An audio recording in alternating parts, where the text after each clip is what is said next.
I thought this was going to be easier. Sorry for the delay. We are going to call the meeting to order. Welcome, everyone. Pursuant to the New Jersey Open Public Meetings Act, NJSA 10-4-10, adequate notice of this meeting has been provided by advertising such notice in the Home News Tribune, the Asbury Park Press, the Board Office, the schools, and on Cablevision Channel 118 and Verizon, Fios Channel 24, and by filing such notice with the Township Clerk. This meeting was scheduled for Thursday, May 6, 2021. The Board will meet to officially act upon the adoption of the 2021-2022 school year budget. Mr. Mara? Thank you, Mr. Carroll. The Old Bridge Township Board of Education acknowledges that the law of this state establishes that members of the public, including members of the board, have the right to record public board meetings using audio or video recording devices, provided that that act of recording does not interfere with the business of this public board meeting. Therefore, the board makes it known that any such recording is to be considered the private recording of the individual and in no manner represents the official record of this board. The board therefore takes no responsibility for such private recording and completely disavows any future use. Roll call, Mr. Mara? Ms. Burns? Here. Ms. Callie? Here. Mr. DePrima? Here. Mr. Dunn? Here. Ms. Ellis Foster? Here. Mr. Giordano? Mr. Giordano sends his apologies. He won't be able to make the meeting tonight. Mr. Sulikowski? Here. Mr. Weber? Here. Mr. Carroll? Here. Quorum exists. Okay. Can we all please rise for the pledge? I pledge allegiance to the flag of the United States of America and to the republic for which it stands, one nation, under God, indivisible, with liberty and justice for all.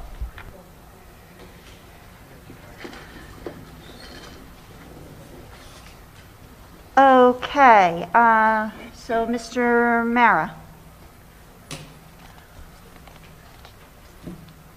should we? Thank you, Ms. Callie. Mr. Carroll, I'm sorry.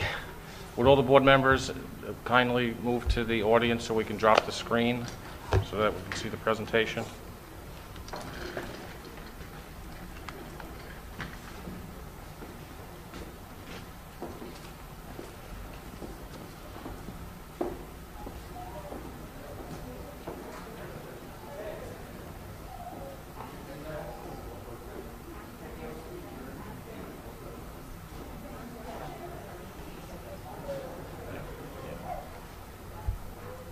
They should sit in the middle.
Okay, thank you, Mr. Carroll. Thank you, Mr. Kajewski. Welcome to the public hearing to adopt the 2021 budget for the township, for the Old Bridge Township School District. The outline for tonight's presentation is as follows. Board members and the administrative team will be introduced. Mr. Cittadino and Dr. Holker will discuss student activities, district accomplishments, and district priorities. I will discuss appropriations, revenues, and taxes. Then Mr. Cittadino will do a final summary, and then we will open up the meeting for public comment. So to introduce the board members, I'll just introduce them by name. If they can each stand and turn and wave to the public, that would be fine. So Ms. Jill DeCaro, the president. Ms. Teresa Burns, the vice president. Ms. Jill Calley, board member. Mr. Salvatore DePrima, board member. Mr. Richard Dunn. Ms. Kelly Ellis Foster. And Mr. Matthew Silikowski. And Mr. Frank Weber.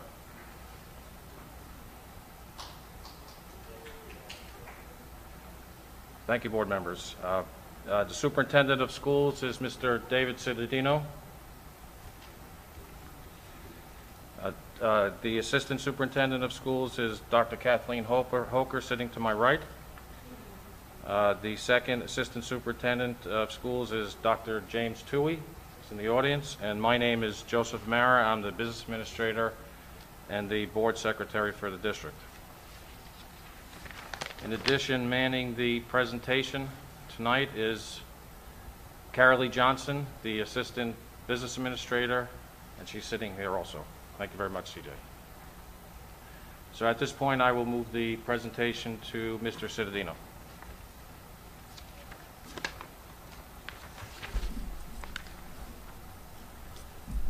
At the center of tonight's budget presentation is, of course, the Old Bridge students.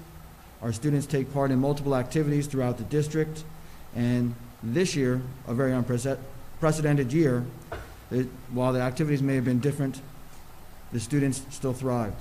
They took place in the classroom, in athletics, and in the arts. Our Old Bridge High School students. Literacy was awarded to 22 students, recognizing biliteracy in French, Spanish, German, Italian, as well as Portuguese and Arabic. 2 Old Bridge High School students, Norahan Fahmy and Crystal Salvador, earned seals in 2 languages. Old Bridge High School World Language Honor Society inducted 187 students encompassing all 5 world languages. Old Bridge Middle School's Junior World Language Honor Society inducted 160 students in all 5 world languages. And Old Bridge High School German students were selected to participate in the Goethe Institute's SPARK program. Created and inspired introductory German lessons for elementary student classrooms, and 2 students were, Goethe Institute are to award 2 students with scholarships to a summer study program.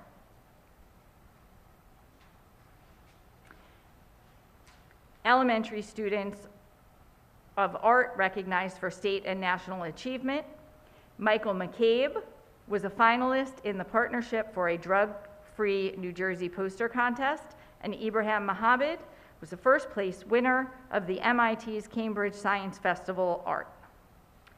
30 Jonas Salk students were selected to receive the Certificate of Honor by Central Jersey Music Educators Association. 6 Jonas Salk Middle School scholarship recipients for the Louis Armstrong Award, John Philip Sousa Award, and National School Orchestra Award. Old Bridge High School music students received the Bronze Award at Arts Education Organization New Jersey State Festival.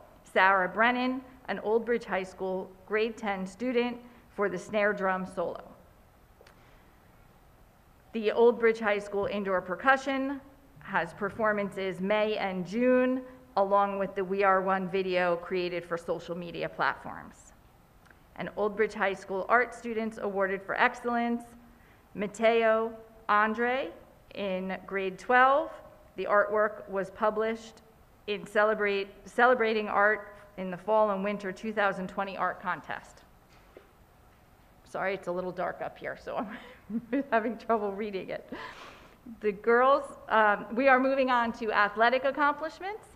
Girls soccer and field hockey, both teams were Central Jersey Group 4 semifinalists. Boys cross country track and field, the cross country invitational champions, 7-on-7 varsity team champions, and Middlesex County invitational champions. There were third place Central Jersey Group 4 state championships, finished the season ranked as one of the top 15 teams in the state, and Nick Medeiros won the 1,000 meter final, running the fastest time in the United States this season. The girls cross country came in third place in the Middlesex County Invitational. Girls bowling completed the season with a record of 8-0, finished undefeated for the first time in over 10 years. Wrestling, Gabrielle Miller won state wrestling championship. She is a 2-time state champion. And Tyler Saggy won Super Region Championship. The Fred Cole Field, we celebrated and honored former head baseball coach Mr. Fred Cole by naming our high school baseball field after him. During the ceremony, we highlighted his incredible career in our district and the program. And a little fun fact, tonight was the first game played by our middle school baseball team on the Fred Cole Field.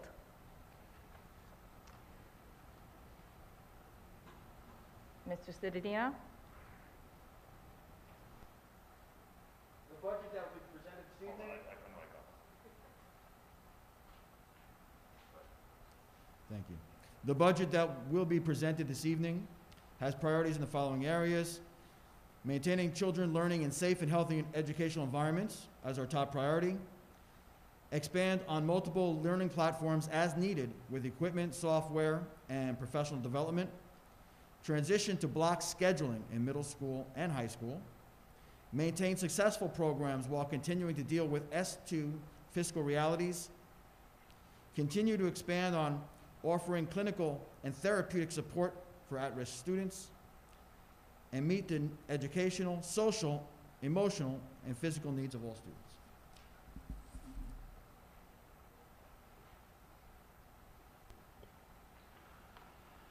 Thank you, Mr. Cittadino. Next on this slide, I've summarized the budget into 7 individual categories. Overall, the district will be spending 1.24% more next year than it has budgeted this year.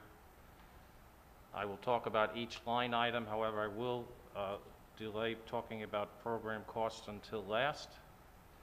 The employee benefits line, which is roughly 20% of the budget, contains costs for health insurance, prescription insurance, dental and vision insurance, workers' compensation costs, pension costs, payroll taxes, and other employee benefits.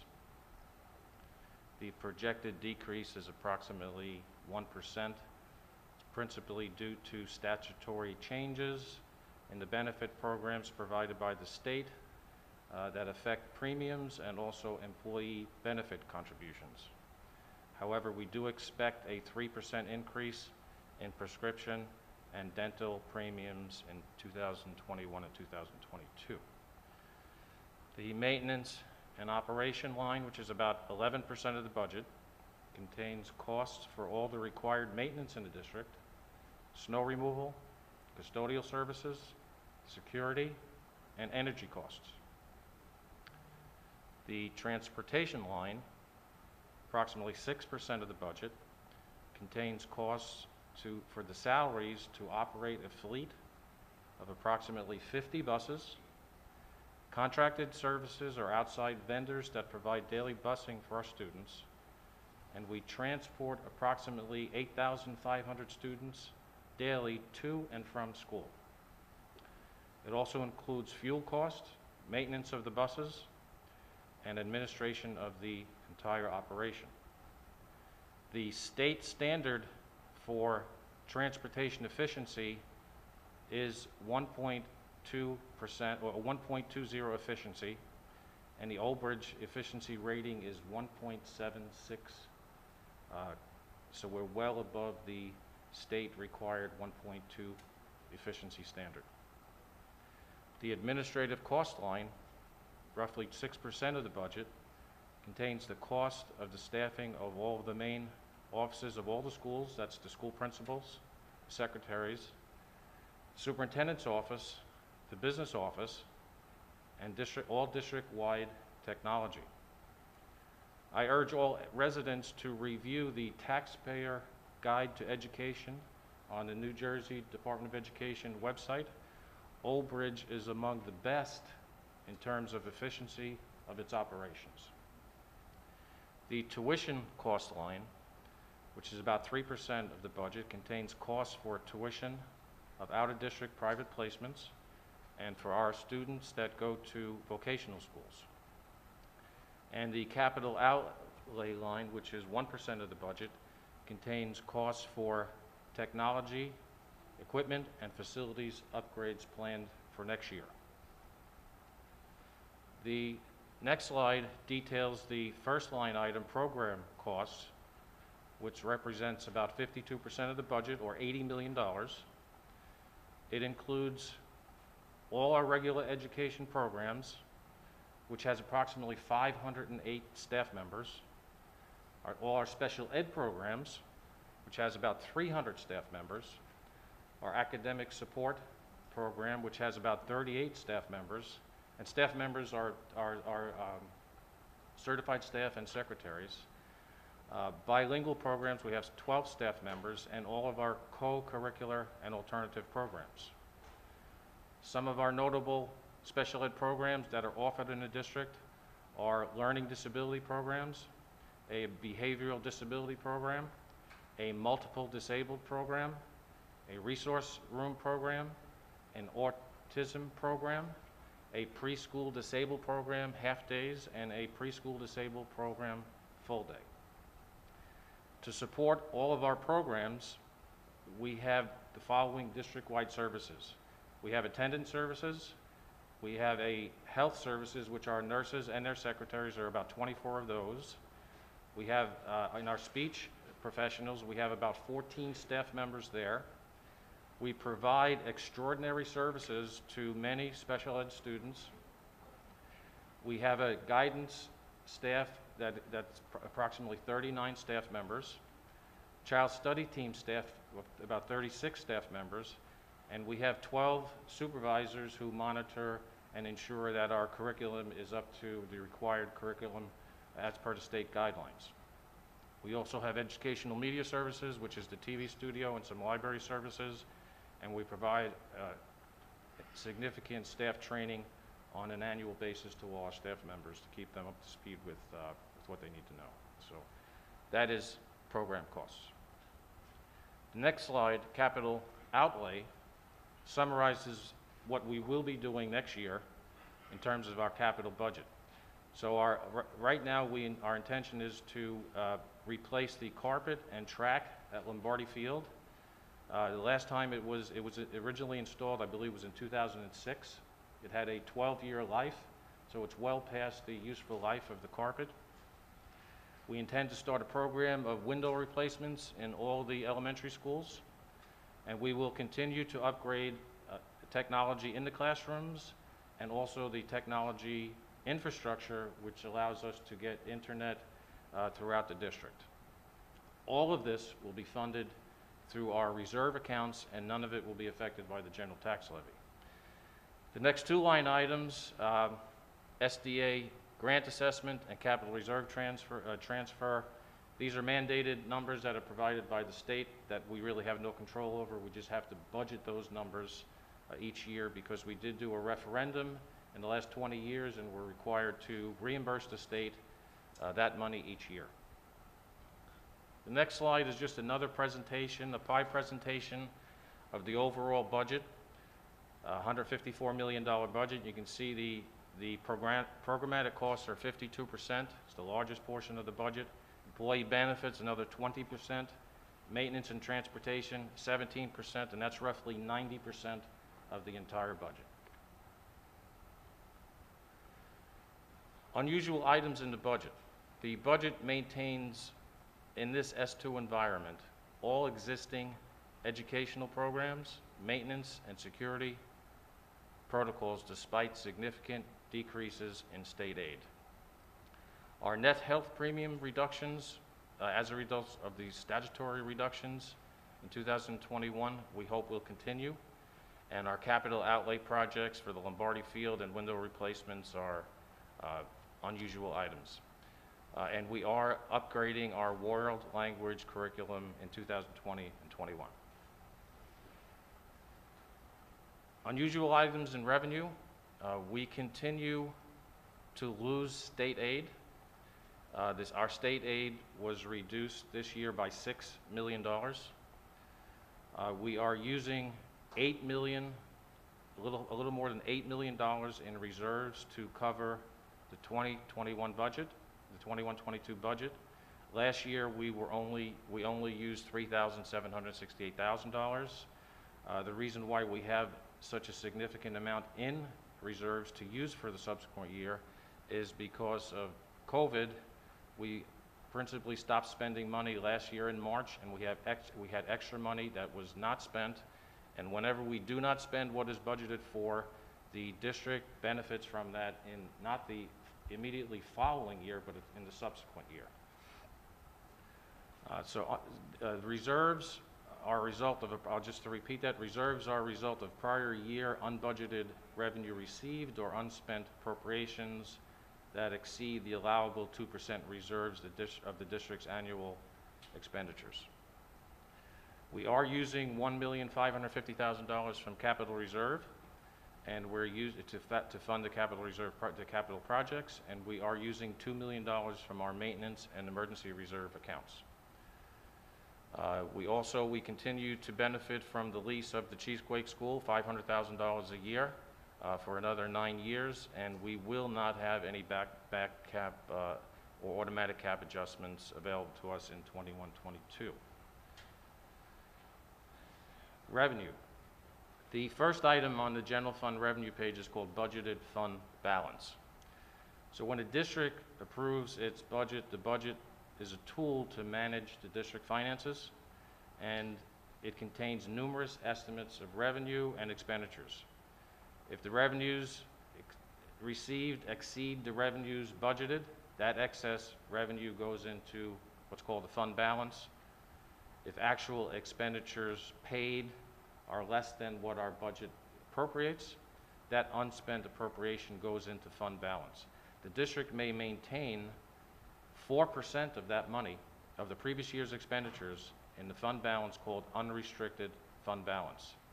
Legislation just passed during the COVID year increased that unrestricted fund balance from 2% to 4%, and that will be in effect for 2 years.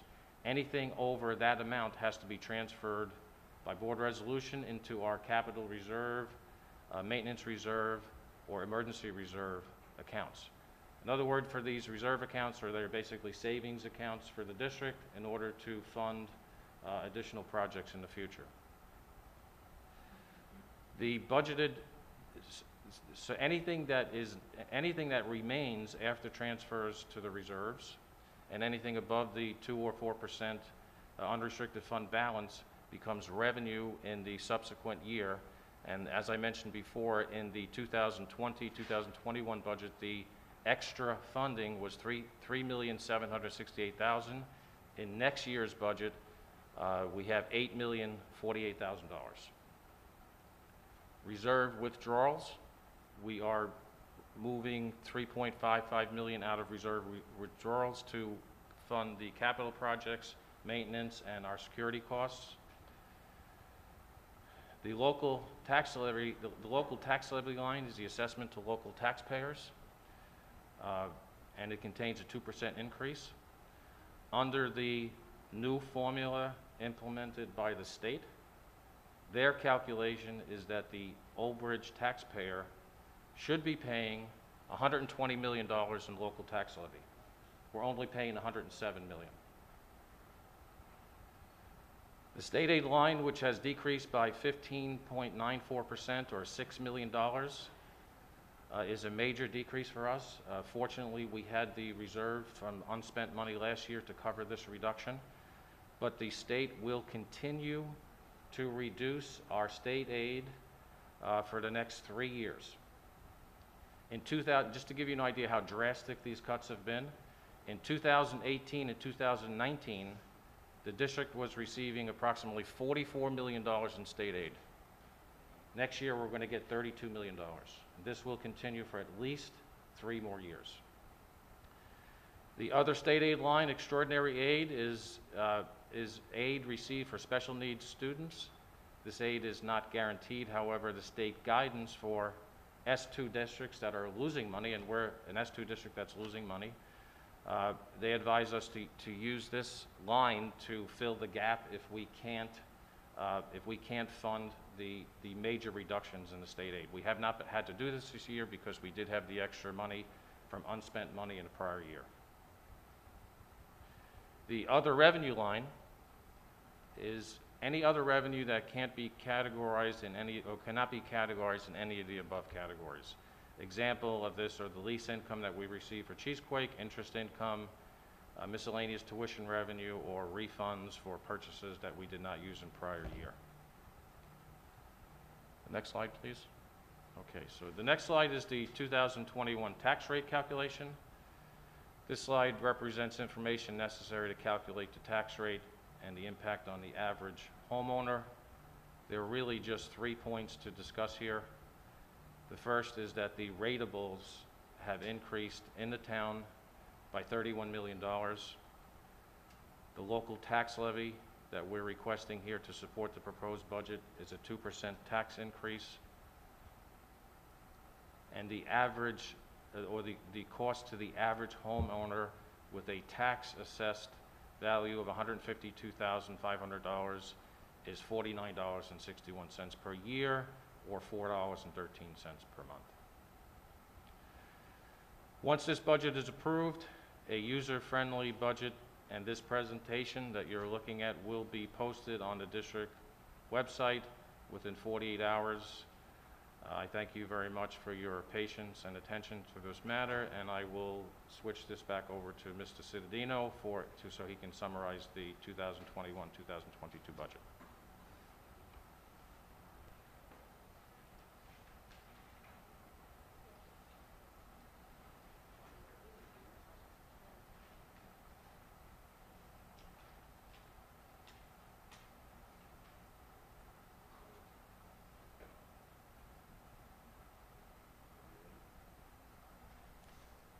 In summary, the proposed budget for 2021 through 2022 supports educational programs despite continued reductions in state aid. It supports healthy learning environments across all schools, provides funding to ensure all curriculum and resources are aligned with New Jersey state standards and executive orders, supports the community-driven Mission 2022 strategic plan. It maintains technology that is necessary to support the changing landscape of student learning. It provides academic, social, emotional support mechanisms for all learners, regardless of their talents and abilities. And the budget reflects the mandatory requirements of S2 legislation and locally generated revenue streams. Thank you, Mr. Mayor. Thank you, Mr. Cittadino, and that concludes our presentation for the budget. So if the board members would like to return to their seats.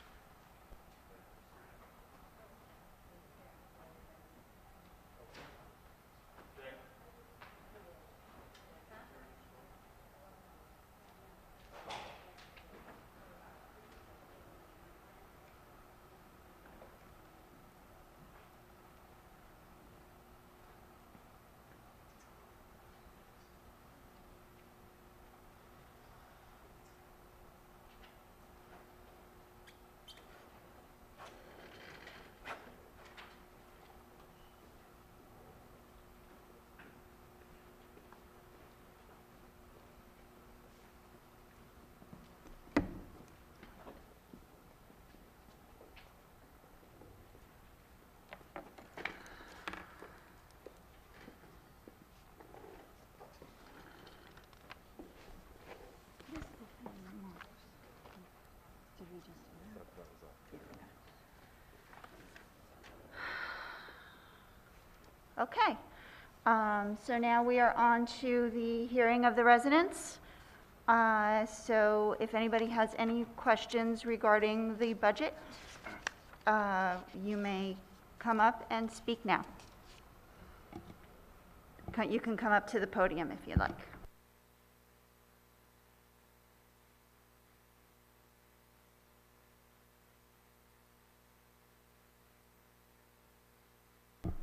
Okay, seeing no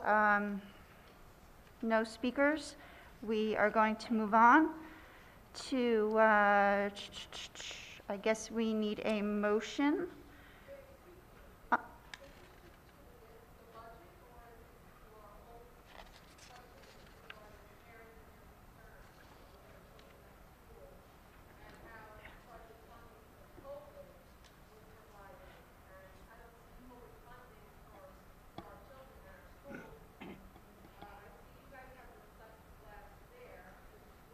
Ma'am, would you like to come up to the podium? Sure. Just please identify yourself. Hi, my name is Melissa Keogh. I'm the parent of Melody and Jack Keogh in Carpenter Elementary School. I know that COVID funding has been provided for our schools, and I have not seen it for Carpenter Elementary that my children go to.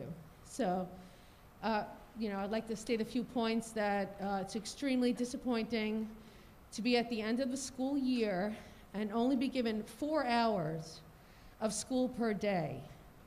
What happened to the planning strategy to provide our children with the education they deserve? Not nearly enough effort has been done. Other schools have implemented more planning in order to resume full days, and yet here we are. My children are age 6 and 7 and are forced to attend a daycare for before and after care because Carpenter School cannot provide it. Toddlers circle around my children while coughing and sneezing in their face. Is that okay? If they can be in a daycare center, excuse me, surrounded by 20 to 30 kids, then why can't they be in school full time with before and after care? There's no excuses for that. My children come home there disappointed. They don't want to be surrounded by toddlers. They want to be surrounded by their friends. They want to kick a ball. I go up to the school, St. Ambrose. I went to communion practice for my daughter, and there are kids after school kicking a ball to each other, laughing. Why can't my children be laughing at the school? That's not fair to them. What happened to all the COVID funding? Not one extra teacher, no HEPA filters, no plexiglass, no effort to help our children succeed. How about letting our children sit at the desk and eat lunch like a human being? The 3 feet was for CDC has stated that that's okay in schools that can't provide any less, anymore. But yet it's not provided for them. Why can't we open the cafeteria/gym to provide space in that time? That's not fair to my children to sit on the floor next to a sewer drain and eat lunch or snack, I'm sorry, because we can't eat lunch because lunch, it can't be provided. Lunch has COVID, but snack doesn't. So I'm just confused about that. That's what I'm confused about, because there is no rhyme or reason for a lot of things. And these ridiculous rules, and us parents have had enough. Do the right thing and follow the other strategies other schools have provided. And don't let our children suffer any longer. I think they suffered enough. My daughter has stated to me she is upset. She can't handle being in school like this. She has come crying to me because she can't handle it. And yes, I get it. I truly understand. I actually am a nurse. I work in ICU. I work with COVID patients. I have seen death, okay? And I realize that, and I know all about it. And I get that we have to provide safety. But we also have to look out for our children and what's in their best interest too. And I think we've come a long way for a year. It's been over a year now. And I think our children deserve more than what they have given us and what we can do for them. And I want to do more for my children, and I'm sure many parents want to do more for their children. It's very upsetting. And, you know, Mr. Cincinnati, I always enjoyed phone calls prior to COVID, and I've heard you speak, and I'm like, oh, you know, it's great. There he is speaking for our children, and I just want that back again. I really do. I just want our children in that environment again, and us happy to be there again, and us happy to move forward. And I think we've been very stagnant and stationary, and I think we can do more, and I think we can move more forward. But we just need to utilize more tools, need to utilize each and every one of us to move forward for us, do more for us, because we deserve that. Our children deserve it for the most. Thank you.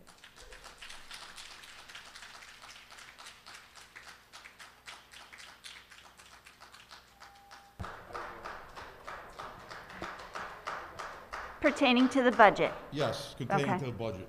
Okay. For over the last year, you slammed down our throat CDC guidelines. I'm sorry, sir, can you identify yourself? Yeah, sure. Keith McIsaac, all right? Thank you. CDC guidelines, making a safe environment for the students and the teachers.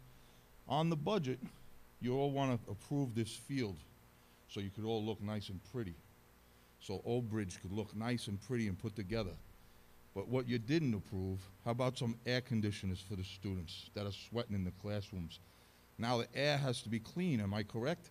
This teachers union wanted HEPA filters all over the place so they could be in an environment that's safe. Not once in the budget was it mentioned about improving the students' lives in the classroom or the teachers. So you know what?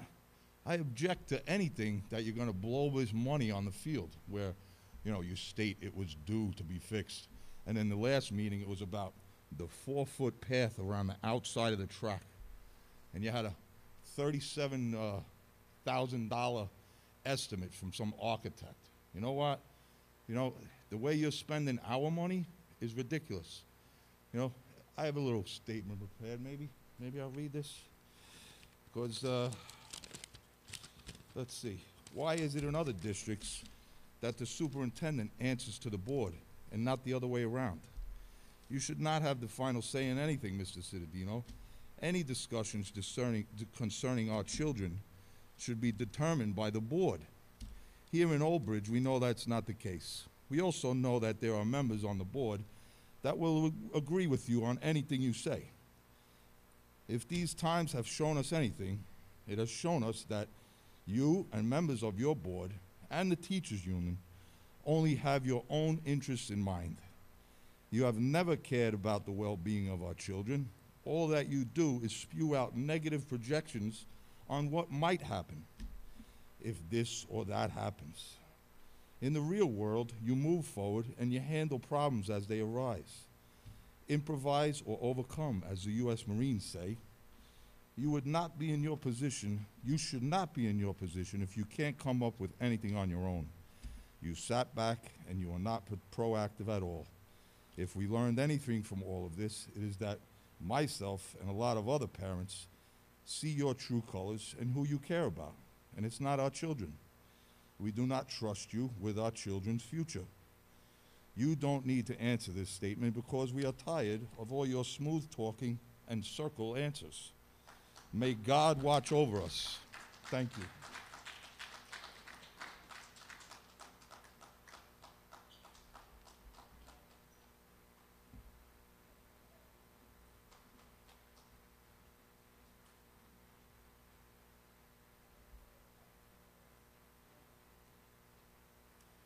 Hi, Jay Slade. I've got 2 children in Carpenter Elementary School as well, and I'm also a disappointed parent. One of the slides that I saw up there was district accomplishments.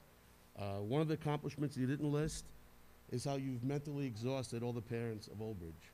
If you look at the amount of people in the audience today, I hope you're not looking at it as that you guys won the battle. You've just exhausted all the parents.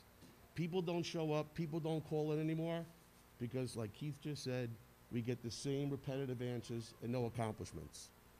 We've had 14 months to get a game plan together, and I'll use two petty issues that are coming up.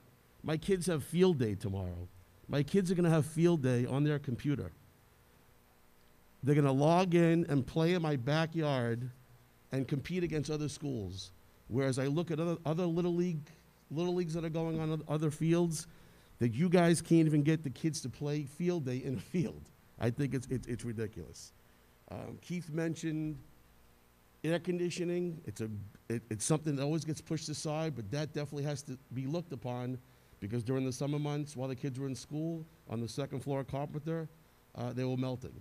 But what about things like tents for the outside for kids, or picnic tables to work during snack time? I know Mr. Caro was frightened over the fact that pictures were taken of children sitting on the curb, but instead of recognizing the fact that the kids were sitting on the curb, she was worrying about child safety, as opposed to what's going to happen to me. I actually asked my little kid, how are you sitting on the curb?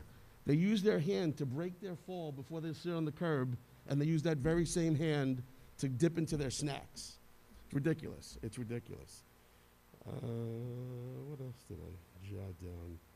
Capital outlay for the tents, the accomplishment. But yes, 14 months we're discouraged, and going back to school for 6 weeks is not an accomplishment. No one in this audience and no one in this township is going to thank you for giving our kids 6 weeks of 4 hours a day, when every township and every private school has gotten it correct. Mr. Cittadino, we've asked you countlessly, ask other townships what they're doing. You don't got to be a pioneer in this, but ask other townships how they're getting it done, because they're getting it done. Thank you.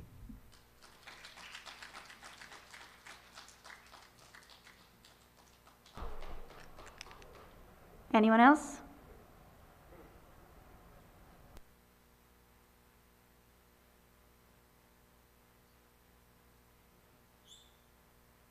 Justin DiBianca, 2 children, Miller School and also Salk. So rather than get on with the grievances that obviously parents have, I just have one question. We went over the budget this evening.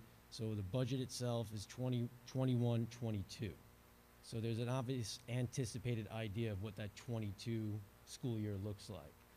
Come September, can you definitively say that things will change come September, as far as now we're in half day? Did you anticipate for full school, or did you anticipate a half school schedule continuation of what you have now? So based on executive orders now, if they change over the summer, what will happen come September? Like, are we factoring in a full day, or are we still factoring in what we have now? That's my question. Thank you, sir. Anyone else? No. We're waiting. All of the residents will have a chance to speak, and then we'll address everything. I just want to give everyone a chance to speak. I just want to anticipate myself, the taxpayer, do I have to allocate funds, potentially private school budget, things like that. So it's a very important question. I understand, sir. Yeah, no, absolutely. We'll address it. Absolutely. Anyone else? There's a, yes, at the end of the meeting, there's a hearing of the residents on any school district issue, okay? Okay. Okay, seeing no other, Mr. G, I thought you were coming up to speak. Okay, seeing no other residents, I'm going to close the hearing of the residents portion. Mr. Cittadino, did you want to say anything? There's a few items that were brought up that I'll perceive as questions. One of the questions was in reference to filtration. The district has been and continues to plan for and pursue through a grant. We're hoping to get the grant approved at this time for bipolar ionization in every classroom, which from the information that we're receiving is better than the HEPA filter system and is adaptable to all of our air transfer systems that we have within every classroom. The question that the gentleman had just asked, the 21-22 budget is budgeted for a full day of instruction, and it is our plan to have a full day of instruction. If there's some executive order that takes place next year that doesn't allow us to do that, we'll adapt to that as well. But we are planning for a full day of instruction with all programs going forward for the 21-22 school year. Okay. Can I comment to that? So on record, barring any changes, 5 full days come September. That is the budget we have planned for. That is our plan. Okay, so again, you're on record again for that. We're going full time in September with, as long as no, understandably, right, as long as no other executive orders come out, full day comes September. I just want to hear it for the fourth time. You don't have to hear from me, you can hear from the governor. He has stated that school next year will not include a remote option unless there is a medical requirement for a student or staff member. I want to thank you. I appreciate you that it's continuing. The one other thing, and the governor did announce today, and I've heard it through a few parents, there are 228 school districts in the state of New Jersey that are now in 5 days a week. We are one of them. 450 are hybrid school districts where the students are home a day of the week. 72 are all remote districts. So as though people have said there's no progress towards anything, we have moved towards the minority within the state of the 228 school districts that are 5 school days, in-person school days. Hybrid is only when you spend a day of the week at home. Thank you. Mr. Mara, can you please address, there was a question regarding the CARES Act money, and I believe there was a question about what money, we got money from COVID relief. Can you please address that? Sure, Mr. Caro. So when the pandemic began last year in March, the state provided to the district approximately $460,000 for PPE equipment, masks, wipes, all that stuff, and we utilized all that money. In addition, there was ESSER 1 funding that was provided to the district, and it's special revenue money. It's not part of the regular budget, so there are restrictions. There was about $700,000 that was provided to the district, and we had to submit a plan to the state on how we were to use that. And what we did was we spent the majority of those funds to provide computers to all of the students in the district.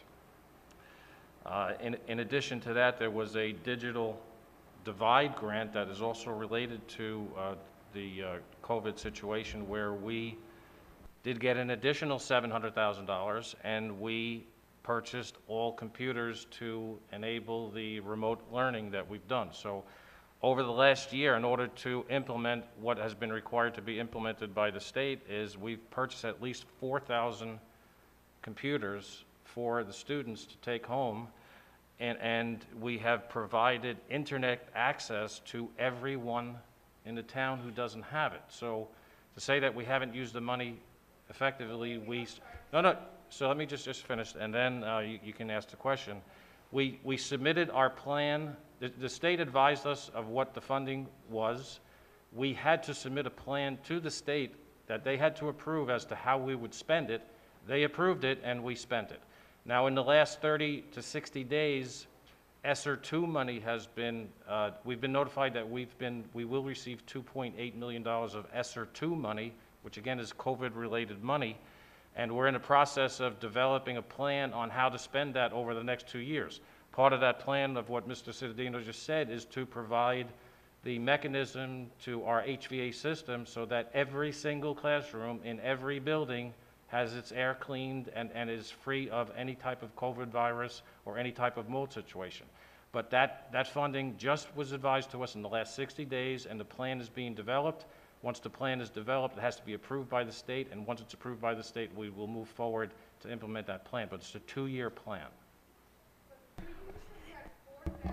Thank you, Mr. Mara. I'm sorry, public portion is over, so if you'd like to address it at the end of the meeting, we can't do a Q&A. This is not a back and forth. I'm sorry. I know it's tempting. If you have any further questions, you can address it at the end of the meeting, okay? Okay, I think we got to all of the questions. Yeah, AC in schools, I've been wanting that for 20 years since my son was in Shirah. My son is 27 years old right now, and I've been wanting that for a long time, and it's always there, but, you know, you also need the money to do that. And we're in a very difficult, you know, budgetary situation, as Mr. Mara just presented everything. So, yes, in an ideal world, we would have AC in all the schools. So, all right, I think we addressed everything, so we're going to move on. And I need a motion to adopt the 2021-2022 school year budget. I'll move it. Thank you. Can I have a second? Burns will second. Okay, thank you. Any discussion? Joe, I have a question. The state cut our state funding by $6 million, correct? Is there any anticipation of what the number might be next year? We know it's going to be higher, obviously. Yeah, the reduction last year was $3 million. This year, we estimated it to be, initially estimated it to be $5 million. It came in at $6 million. But what happened with COVID was our enrollment went down by about 400 or 500 students. We expect the enrollment to increase next year, but I would still expect an $8 to $10 million reduction next year in state aid. And toward that end, you had a significant amount of reserve to apply to the $6 million shortage this year, correct? That's correct, yes. That reserve is certainly not going to be that same size next year. That's supposition on my part. Well, it's to be determined. I don't know the answer to that. I mean, last year we wound up with after the financials were completed, we had sufficient reserves to cover the reduction this year. Now, last year school closed totally on March 18th through June. This year, you know, we should have a similar amount of reserves available, but you know, it's to be determined at this point. All right, and so again, I agree with you on the number, the 400 or 500 that we've lost, and how many we'll get back, depending on where, you know, there's so many variables, what the health situation is going to be in the country in September, and how many people, you know, will not return. Plus, the trend without COVID for the years, the 20-some-odd years have been around, the demographics is continue to still drop slightly, regardless of COVID, 100, 125 kids next year. My point is, we did well this year to get the budget where it is, but I think there has to be nothing but vigilance in keeping the cost under control and looking at ways of producing other efficiencies, such as when you close Cheesequake School, you save between $750,000 for the from the administrative overhead, plus you gain the $500,000 income from the lease, which puts you in a positive position for $1.25 million a year. And we need to try and work on other things like that, because we sit with basically the smallest elementary schools in the county, and that costs you a lot of money. We have to worry about the district as a whole. I know there'll be things that people don't like, but at the same time, the big beast in the room, the 800-pound gorilla, is COVID and the state cuts. So I think we have to do more to try and save money. Besides, that's my opinion. Any further discussion? Madam President? Yes, Mr. Dunn. So basically, this budget for 2021-22, I think, addresses the concerns of providing continued a fine education for our children. You know, it's unfortunate that in today's world, politics plays a role on everything that happens in our lives. And unfortunately, I know that when the Christie administration was in place, they didn't enact certain things to redistribute state aid. They left it flat where districts like ours wouldn't be affected. Unfortunately, politics plays a role, and the governor decided that it was time to redistribute the wealth, and now we're suffering from that, and we're into year 3 of that sequestration of funds. And I have to say, I'm a little concerned that, the way we got here today with the school issues, with not opening, closing, remote, that's one thing. But I have to say that this district has done a remarkable job with balancing a budget to ensure that the educational enrichment of our students isn't affected.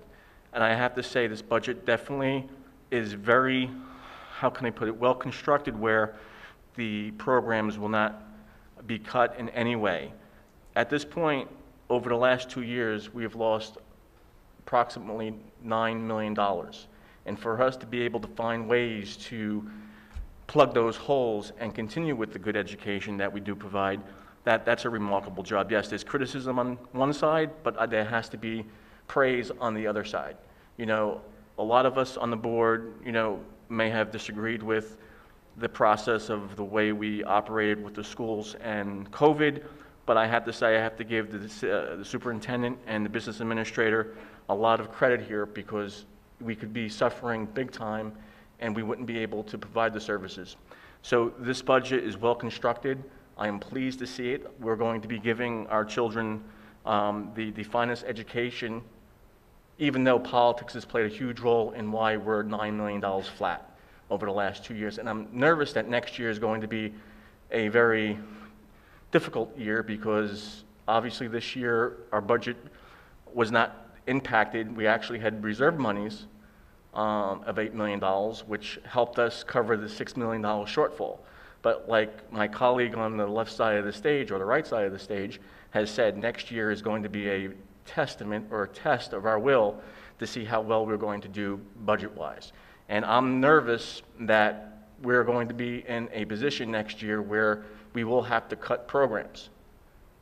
So, I will echo what Mr. Weber said, is that we have to be conscious, we have to be aware, and we have to be very smart going forward, because the tax man is going to be coming due next year, and we're going to have to make sure that we could balance our budget.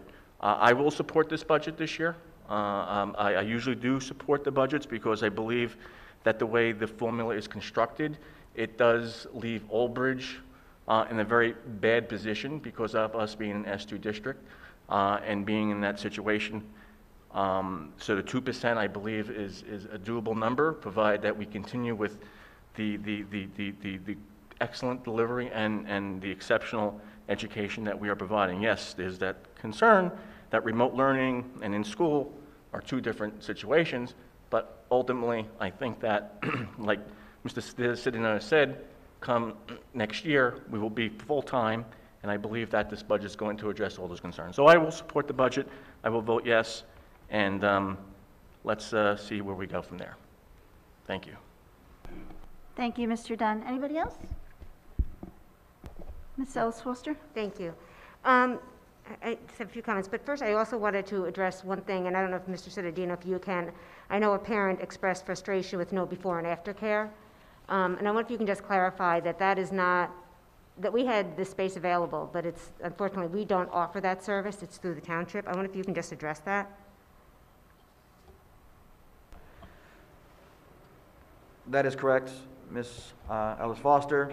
The before and after care program that we have is in a shared service agreement with the Township Recreation Department. They provide the means and the services for that through their own financial planning and grants that they receive. The resources are available, but they have said that it's a valuable program for them, and they intend to anticipate having it next year. They just weren't providing it this year, for the remainder of this year. Okay, thank you. And I also want to echo some of Mr. Dunn's comments, and I think I commend Mr. Mara and his team. I know this is an arduous process. As Mr. Mara stated, I know that we are high in efficiency compared to many districts, especially those our size, and we run things on a very tight budget. I'm pleased that next year we're still able to move to a block scheduling, which I think is going to enhance the education, especially in our middle school and in our high school, and that the administration, while dealing with the day-to-day, is able to find ways going forward to improve the education of our children. I also know that some of the funds next year we are using on trying to fill the gap that we know all students have faced without being in school, and that's across the country, not only in Old Bridge and in New Jersey, but putting resources in that so that we can bring our children closer and close the gap, as well as a big focus on the emotional well-being of our students and increasing the services and the mental and behavioral health staff in our schools, which I think will be critical. So we know that as a community, this has been hard on everyone, our children, our parents, our teachers, our paras, everyone. And it's really only by working together that we can continue to move forward. I know that the plan was not what everybody wanted. However, the plan we had, we put out in August. It was clear what our milestones were, and I think we met them, and we continued as the positive cases decreased to increase the number of days in school. So I think that it is a solid budget. It does not cut programs, as Mr. Dunn stated, which I think is critical. We're offering all the extracurricular activities to our students that we know are so important to them. And all of our special education programs, we're expanding some of our remedial programs, which will be very important. So I think as difficult as the budget is, it is a solid budget, and I also will be supporting it. Thank you. Thank you, Ms. Hills Foster. Would anyone else like to would anyone else like to speak? Took me a while to get that out. No? Okay. The one question that, or one thing that I would like you to clarify, Mr. Mara, is right now our tax levy is at 107 million. The state is not, it doesn't accept that. The state wants our tax levy to be higher, correct? Yes, the state funding formula that was implemented under the current administration indicates that the local taxpayer, based on the number of students, the wealth of the community, the local taxpayer should be paying roughly $120 million in the local tax levy, and we're only paying 107. So their goal when S2 came into effect was to bridge that gap over a 5 to 6 year period, and it's been a painful period. Mm-hmm. So. Okay, yeah, I just wanted to clarify that because that's sort of the crux of the whole thing. The state has decided that, not us, the state has decided that Old Bridge isn't paying their fair share of taxes. That's the state, that's not us. So unfortunately, that's why all of this is happening with the S2 and the state aid cuts. But so I just wanted to say that. Okay, as long as there's no other discussion, can we have a roll call, Mr. Mayor? Mr. Sulikowski? No. Mr. Weber? No. Ms. Burns? Yes. Ms. Callie? Yes. Mr. DePrima? Yes. Mr. Dunn? Yes. Ms. Ellis Foster? Yes. Mr. Carroll? Yes. The vote is 6-2. The budget for 21-22 passes. Thank you. All right, now we are on to hearing of the residents on any school district. So those of you that wanted to speak can come on up and say your piece. You've got 5 minutes.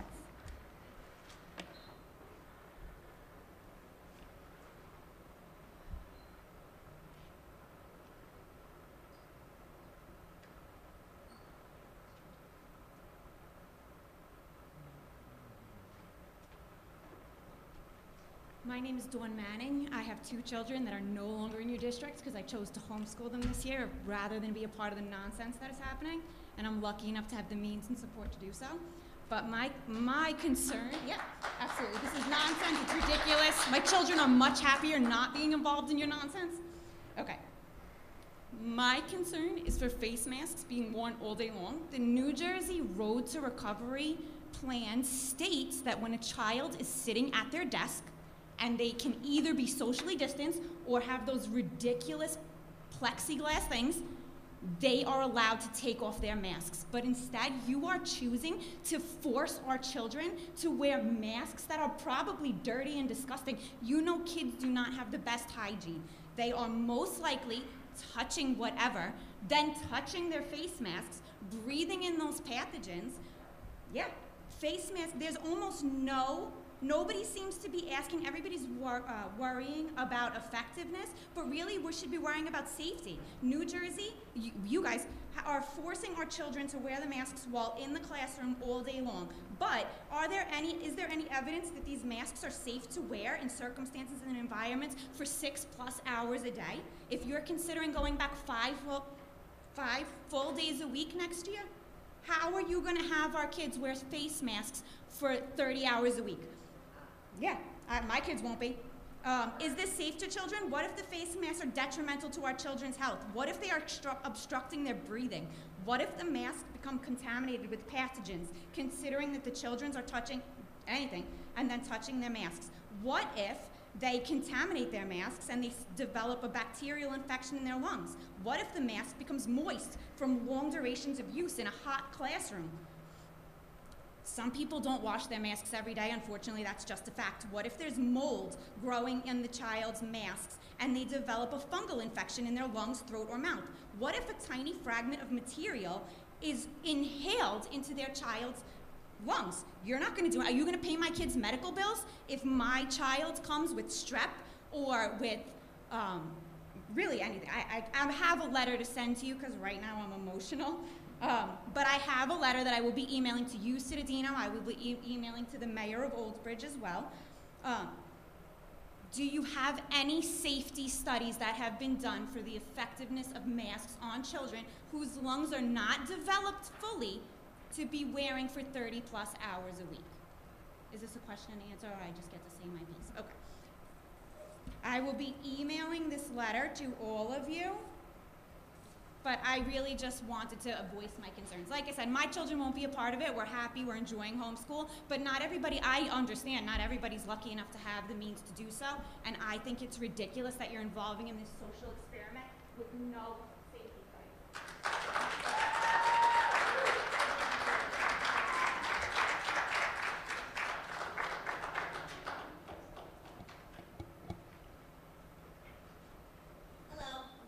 McLaughlin. I have 4 kids in this township. My 2 older ones who are in 6th and 4th, I unenrolled to homeschool. I left my kindergarten child and my 1st grade child. So just touching on the base, listening to what she had to say, my 1st grader comes home daily and says she has to sneak to the bathroom countless times during the day to take breathing breaks. She cannot breathe. Every day she goes to school, Mommy, I don't want to go, Mommy, I can't breathe. So it's very upsetting that, oh yeah, and then on Tuesday she comes home and says during one of her breathing breaks in the bathroom, this is where my child resorts to go, she dropped her mask on the floor in the bathroom and then put it back on her face in fear of being screamed at for not wearing it. My kindergarten child came to my job. Well, I'm not really working right now because I had to take a leave of absence because I have all 4 kids home. And I taught kindergarten in a private school in Jamesburg. My kindergarten kid came to work with me today just to witness what was going on, came home and said, Mommy, I don't want to go back to my school. Keep in mind, I love Old Bridge Township, I love my school, but my child said after being there, Mommy, I was allowed to work one-on-one with another student next to them, touching them with their mask on, of course, inside.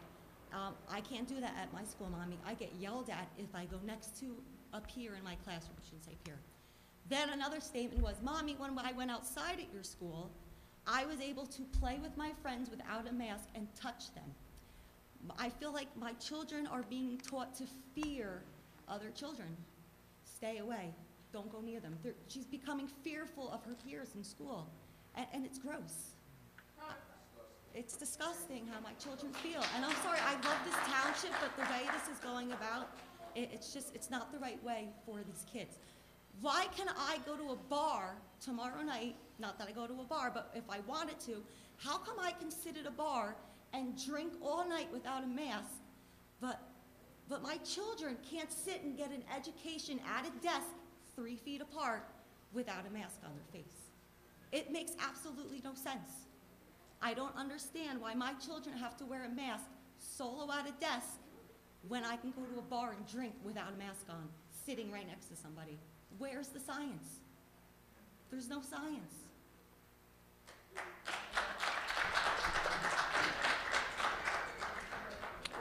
Anyone else?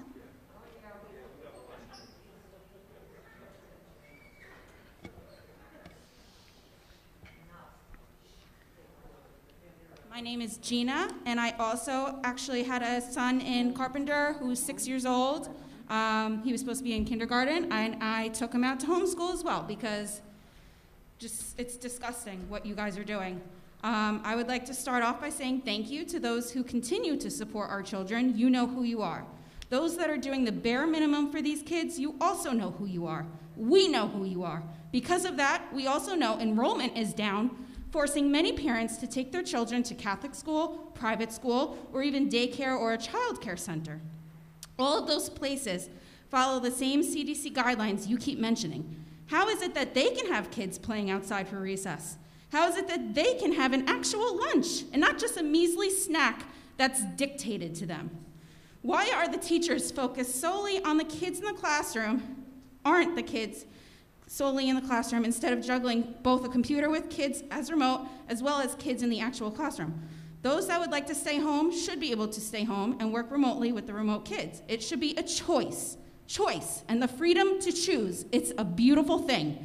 Last I checked, we live in America, where there is such a thing called freedom. I think after this year, you will see more parents wanting school choice because of decisions from boards like you and failing the kids of the future generation.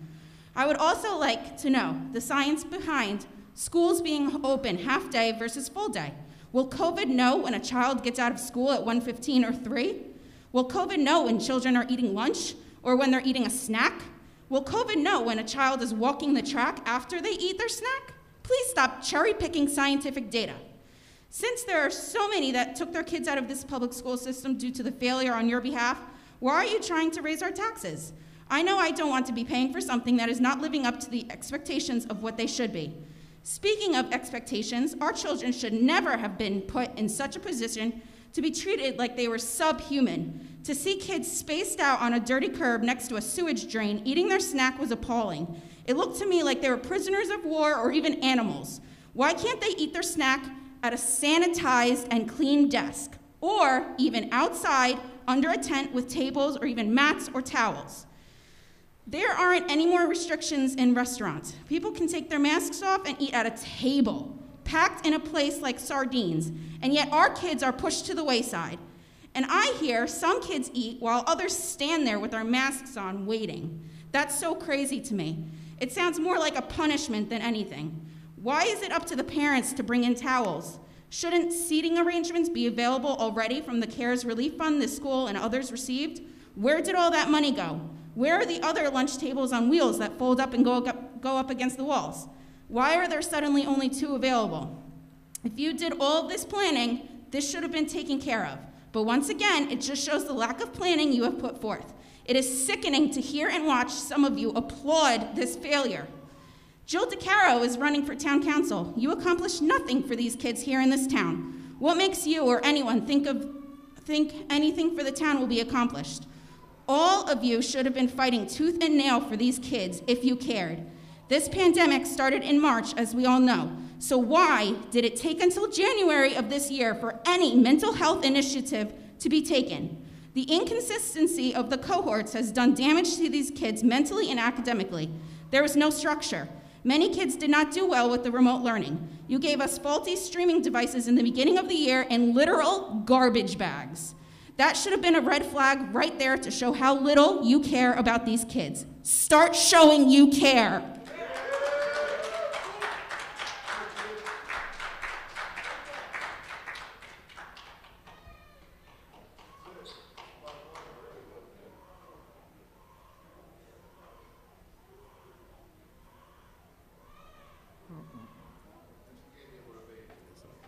I just had just two follow-up questions in reference to the HEPA filters that you mentioned and the circulation in the schools. If you could address how that's going to be accomplished, the fact that there is no air system or free-flowing air in the schools. So I just can't comprehend how HEPA filters are going to be introduced to school systems without a free-flowing air system. The second question I had was reference to the state tests that I believe were canceled or postponed. If someone can address how that decision was made and why were the state tests canceled? Was it to not uncover the lack of education that the children are receiving? So if you can address those two questions, thank you.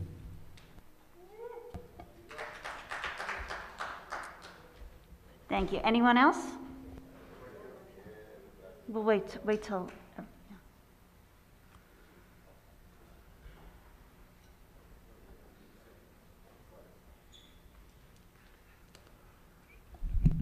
Hello, my name is Leonardo Marchetta, and it's a pleasure to finally see all you guys face to face.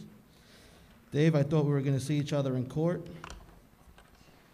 I would first like to thank the three members of the board who have been advocating for our children since even before we got involved, Mr. Silikowski, Mr. Weber, and Mr. Giordano. We thank you 10,000 times over and over again. Now, for the rest of you, in a previous meeting, Dave indicated that 6 months ago no one even knew my name. That's because the people here trusted you and the rest of the board. We trusted you to be able to make the best decision possible for our children. High-pressure situations reveal character, and yours have all been revealed. It's no longer 2019. People now know who you are, and people are talking. Do you think that what you are seeing in our group are the only ones that are paying attention? I have been contacted by people in this town who know you personally, and they are totally, truly embarrassed by the way you are all conducting yourselves. The best form of advertisement is word of mouth. You are all writing your own books with the way you praise each other during the last two meetings. Nobody on this board has done anything to merit praise, especially Dave. I have been contacted by teachers, both who work here and in other towns, who are both disgusted with the way the board and Dave has been handling the situation. Jill DeCaro, you are running for town council. What would you have done if we contacted you regarding this issue? Would you have helped like Councilman Rizzoli? Or would you have said, at least your kids are getting educated? You're also a real estate company owner. Do you tell your clients that you're the Board of Ed president and that you're a big reason why they're closed? Or are you lying to them saying you're trying to fight for our kids? In this next statement, I am in no way, shape, or form trying to compare the situation of right now from what happened years ago in Nazi Germany. But however, we all know history and we all make choices. We all know what happened during the Holocaust and wonder, how did they let that happen? It happened because people, probably some good ones, were just following orders and just did their jobs. And even though they knew what was going on was completely wrong, they continued to take people into those camps. You all up there have a choice to make. You see what's going on. You know that it's wrong, but you're allowing it to happen. You've allowed it to happen for far too long, and it's going to stop. It's your choice. Which side of history do you want to be on? The latest thing with this children eating on dirty curbs like animals just further shows you all had no plan, no discussion ever took place to accept how little effort. The hardest thing to accept is how little effort most of you gave. I would also like to say that across the street, there is a museum filled with Old Bridge history. And in that museum, there is going to be, your guys' names is going to be there. You're all going to be part of history because you were supposed to lead us through this time and you failed. And I'm sorry to say, and I'm sure most of you guys up there, you're probably good people. Mr. Dunn, I respect your work with the fire department. I'm sure you're all good people. I'm sure you're good parents. I'm sure you're good grandparents. But what have you done? You failed us. You failed. Look at these kids here. You failed them. You didn't just fail our kids. Look at them sitting behind a computer. You failed them too. And now you want to talk about you're going to cut programs. Why don't you cut administration? It's too much administration at the top. I'm sorry. I'm sorry. I'm sure you're all good people. I'm sure you're good dads. You're probably good brothers. You're good sisters. But you failed us. You failed this town, and you're all going to go down in history as that.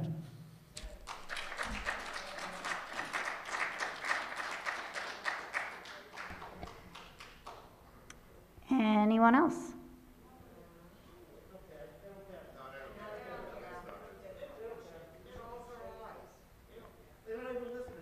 Excuse me, Mr. Marquetta, you had your chance to speak. It's not your turn now, okay? You're very welcome. It's not your turn. Ma'am, you may speak. Go ahead. Good evening. My name is Lynn Rios. I have a question for you, Ms.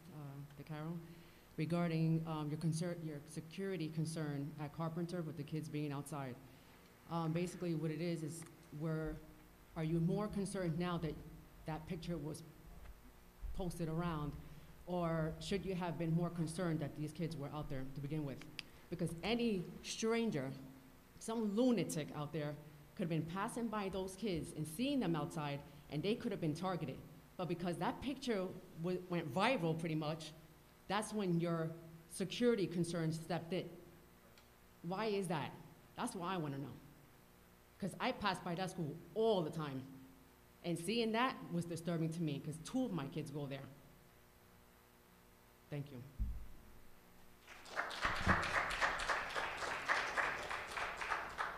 Anyone else?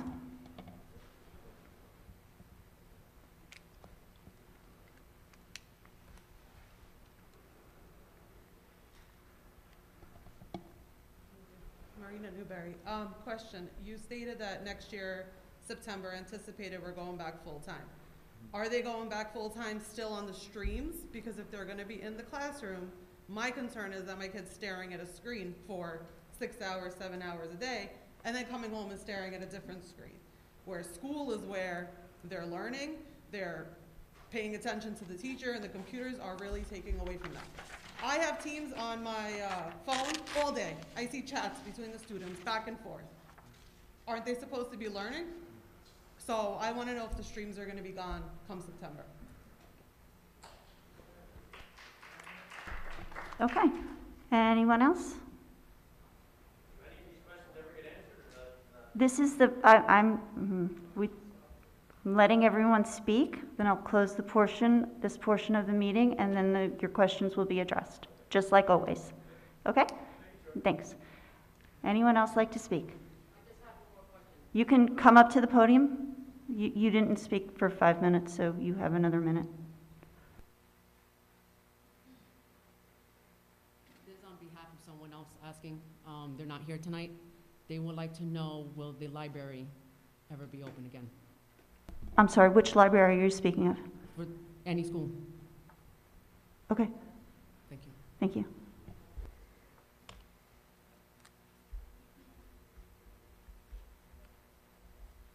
Is there anyone else that wants to speak? Okay. Seeing no one else, I'm going to close the hearing of the residents portion of the meeting. Oops. And would anyone like to address anything that was said? You want to? Madam President? Yeah. Mr. Dunn, go ahead. Yes, I just want to say very clearly that I love the passion that is in this room. Obviously, these parents and the many community members are concerned about what has happened in the past, and I kind of feel for them. We're all in the same position. We all have students within the school district, and obviously, they are voicing their concerns, and the concerns are very well heard. And I just want to say that there is an election coming up in November, and I think that there should be a few of the members of the audience should run for the Board of Education. If they feel this passionate that they can make a change and they can make a difference, then run. That's what's great about our society. That's what's great about our country. If you want to make a difference, run for the position. Because quite honestly, over the years, we haven't had people run for the Board of Ed for various reasons. Well, they don't want to get involved, they don't have the time. Yes, it's a lot of time. But there's a lot of passionate people out there, very articulate, very intelligent, and they have a lot of good thoughts. So if you want to be part of the Board of Ed and make a difference and change, file your petition in July with the county clerk's office, run for the Board of Ed, and make a difference. We all try to do that up here. We try to do our very best for the community based upon the information that we have. Listen, it's not an easy job, obviously, to be up here listening to the discontent and the concern. Obviously, you're the public, you're a taxpayer, you have the right to do that. And quite frankly, we need more people who are going to fight for the children. And there's 3 or 4 people here who have come to the meetings, they've been here virtually, they've expressed their concerns and opinions. So if they have the energy now, let's take that energy and bring it back to the board, run for a position, and then voice your concern and fight for the children. That's what we're all trying to do up here, the 9 of us. So I applaud you. I think that what you're saying has a lot of credence, it has a lot of validity, but please, run for a position here. There's 3 seats that are open, and make a difference. And that's what my suggestion is, because you know what? There's a lot of good information out there. There's a lot of passion. Bring it to the board, make us a better board. Thank you. And one more thing.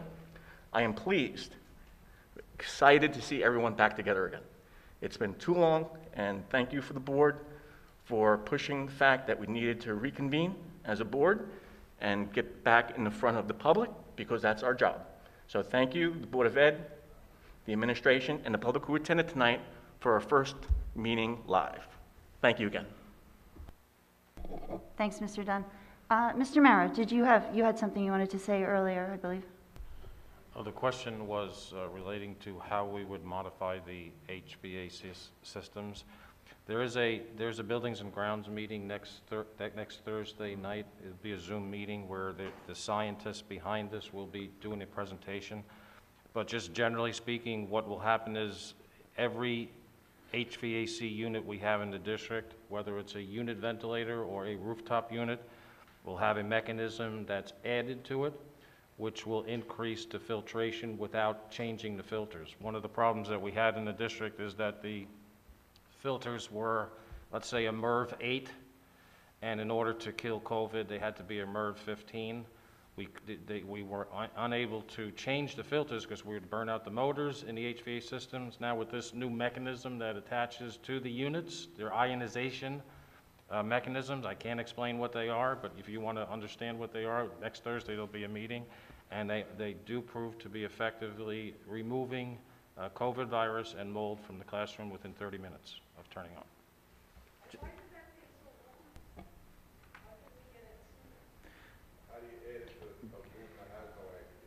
I'm going to address that question for you. And we're waiting. Obviously, this technology was developed for this particular situation in schools. Most schools, by state requirement from POSH IAQ, it's a state's requirement standard for fresh air in schools. So even if a classroom doesn't have air conditioning, there's a fresh air requirement within every classroom. And the classrooms that don't have fresh air have a univentilator that circulates air from the outside. And it has to bring in a certain amount of fresh air from the outside into every classroom. So it's always cycling air. So even if the windows are closed, by administrative code, fresh air is being cycled into the air. It may not be chilled air from an air conditioner, but there's always air that has to be brought inside, according to code. Now these bipolar ionic systems were created to attach to those univentilators to then pass the filtrated air through them and not only take away COVID, because you say, okay, so we'll do this for the future, but also minimizes the cold virus, the flu virus, mold, any other ways, that is using bipolar ionic technology to adapt to today's needs that was, I guess, necessitated by COVID. So that's the technology that we're using. It was recently developed for the schools, and we have applied for a grant to have it installed. Yes. Every classroom in Old Bridge has a system that either, if it's an HVAC system or a univentilator, that brings air in from the outside. I think as a minimum, we can get that information at that meeting, but I think the minimum is 20%. There was a question in reference to, I think the same gentleman asked about state testing. The decision on state testing was a waiver from state testing perceived by or presented by the governor's office in partnership with the Department of Education to the federal government, and the federal government approved that waiver, and then the state passed on that requirement to us. The district did not apply for a waiver on testing. Last month at our meeting, we went through all of the district-wide assessments that we do use and will continue to use, but at this point, the state assessment is being, I would say, by better words, postponed until the fall. There was a question about security concerns, whether people can see students outside. Carpenter School, every school has an armed officer outside the schools with cameras that not only have cameras on inside the property, but on the exterior of the property, including the entryway of every school. So from there, it's a recorded camera system, records passerbys, cars that go by, and as soon as they get on property, and that officer is there and he's trained specifically. The SLEO 3s are specifically SLEOs or special officers for schools. Their powers don't exist outside the schools. Special 2s powers exist outside of the schools, but the special 3s, their authorities are in schools, and they're all, the majority of the SLEO 3s, they're all retired police officers. Special 2s can be a retired police officer or an officer who put himself through the academy. We have a combination of both at all of our schools.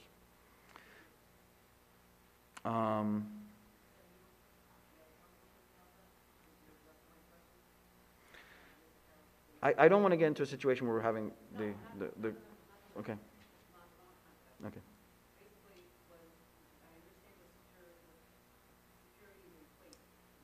Mm-hmm.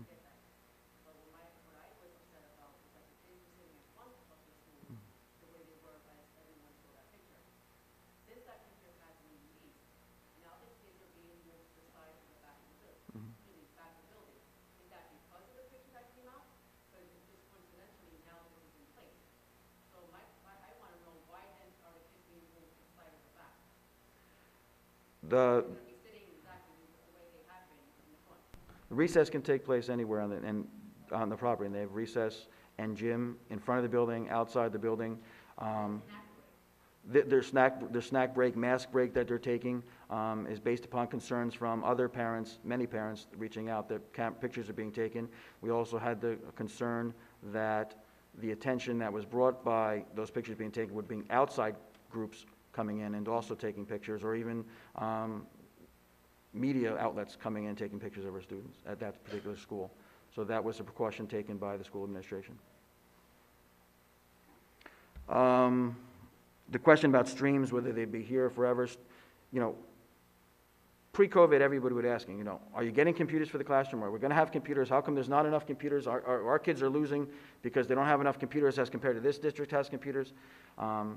There's always going to be a one-to-one element. Will there a time spent on the computers be less? Sure, but there'll always be an element of students doing writing on there, students do creating on their computer, and having the one-to-one access to do it. In years past, prior to COVID, they'd have to go to a computer station within the classroom to work on any computer work they're doing, to do any research that they were doing. Now that they have their own, and when we get back to that semblance of normalcy, when we're not in rows anymore, when we're learning centers in which the basics of education going forward, as we've always wanted for our students to work in those collaborative, there'd be research settings in which some were using the stream, some were working hand in hand in partnership and creating something tactile with their hands. Others were doing reading from books, and we'll get back to all of that. A computer will always be a particular part of a classroom, but not the main part of instruction.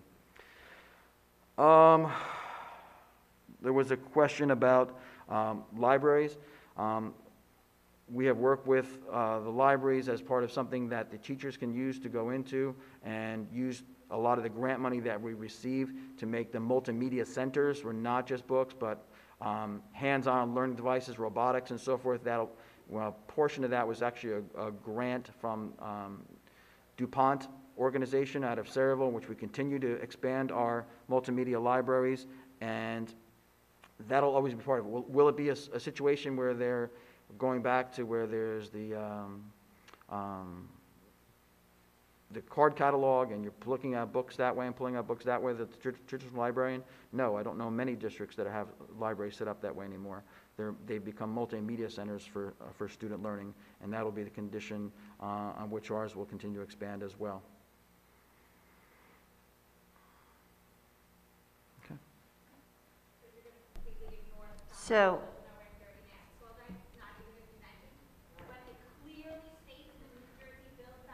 I know Mr. Parton, do you want to address masks? you want to address the map?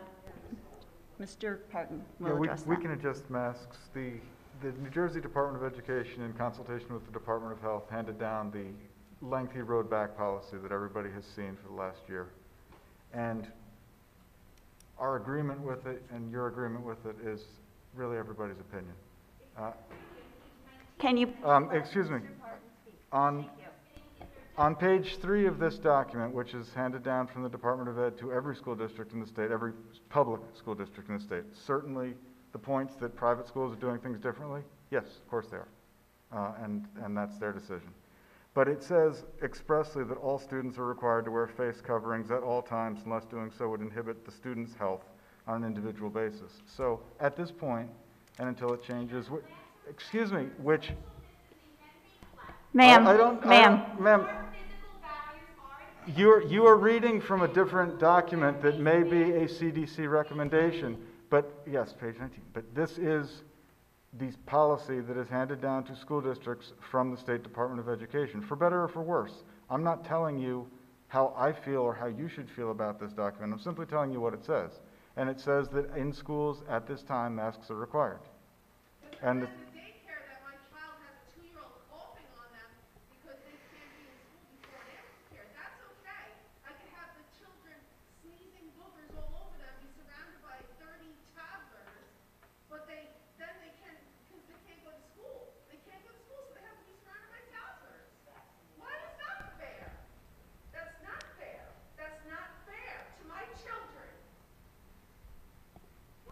Okay.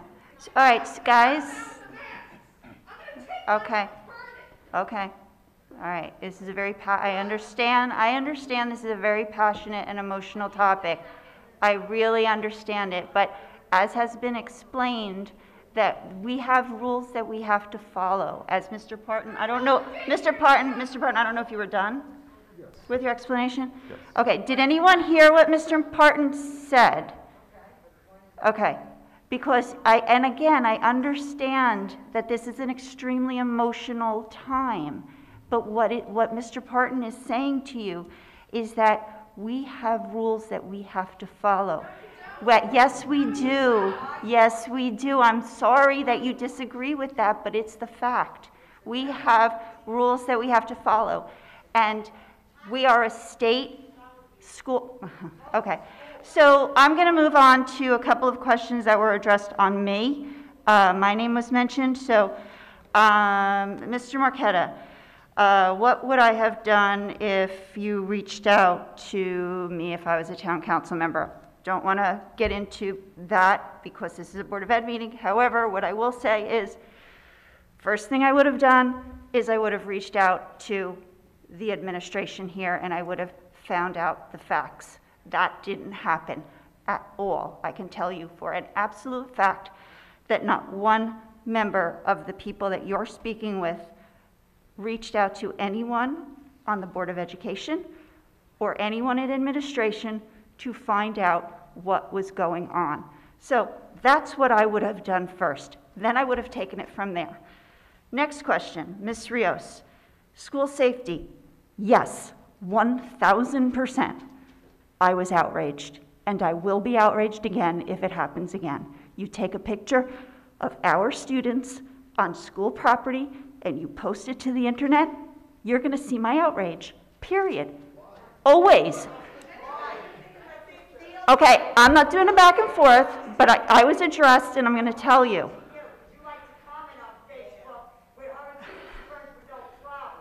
I made... Okay, so how do we handle this? Just, But when a concerned parent walked by and saw what was happening, being exposed, I made one comment on Facebook because a friend tagged me. Excuse me. You know what? I'm not going back and forth. We're going to end this. No more back and forth. No more back and forth. You can. All right. If you would like to speak with me outside of the meeting, I'd be glad to speak with you, but right now, I'm going to move to adjourn the meeting. Can I have a motion to adjourn? Burns will make the motion. Burns, can I have a second? Can I have a second? I have a motion to adjourn. Can I have a second? I'll second. Okay, thank you. All in favor? Aye. Opposed? Meeting is closed at 9:30. Meeting is adjourned.